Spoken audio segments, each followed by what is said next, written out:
بسم اللہ الرحمن الرحیم۔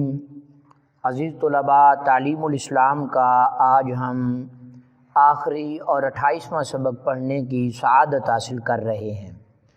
فاتحہ کا آسان طریقہ کیا ہے؟ ہمیں فاتحہ قبروں پر جا کر کیسے کرنی چاہیے؟ اولیاء کاملین کے مزارات پر فاتحہ کیسے پڑھنی چاہیے؟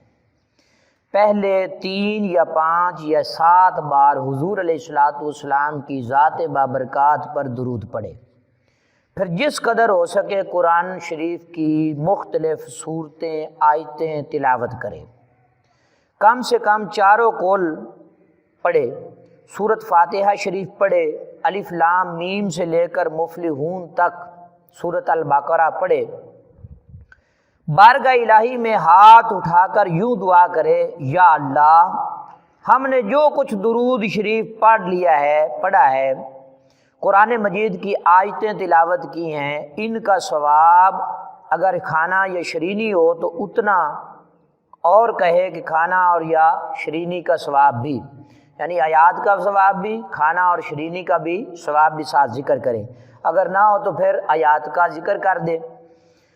میری جانب سے حضور سرور کائنات صلی اللہ علیہ وآلہ وسلم کو نظر پہنچا دے، پھر حضور کے وسیلے سے جملہ انبیاء کرام علیہم الصلاۃ والسلام اور صحابہ کرام رضی اللہ تعالی عنہم اور تمام اولیاء کرام رحمۃ اللہ تعالی علیہ اور علماء کو عطا فرما۔ یہ اپنی دعا میں اولیاء کرام، صحابہ کرام، اہل بیت اطہار، ٹھیک ہے، حضور کے والدین، سب ہستیوں کا ذکر کرے۔ پھر اگر کسی خاص بزرگ کو ایصال ثواب کرنا ہو تو ان کا نام خصوصیت سے لے لے، مثلا یوں کہے خصوصاً حضرت غوث پاک رضی اللہ تعالی عنہ یا خواجہ اجمیری رضی اللہ تعالیٰ عنہ کی نظر پہنچا دے، اور پھر جملہ مومنین اور مومنات کی ارواح کو ثواب عطا فرما۔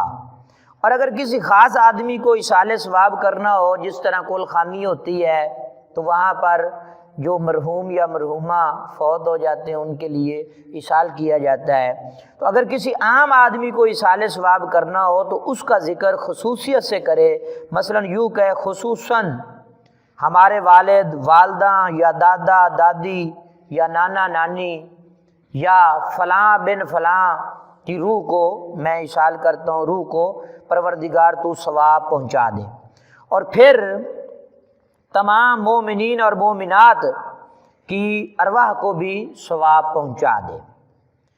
تو اس طرح ایصال ثواب کا یہ آسان سا طریقہ ہے۔ عزیز طلباء، آپ نے جب بھی دعا کرنی ہے تو آپ نے اسی انداز سے دعا کرنی ہے۔ اللہ تعالیٰ آپ سب کو علم نافع عطا فرمائے۔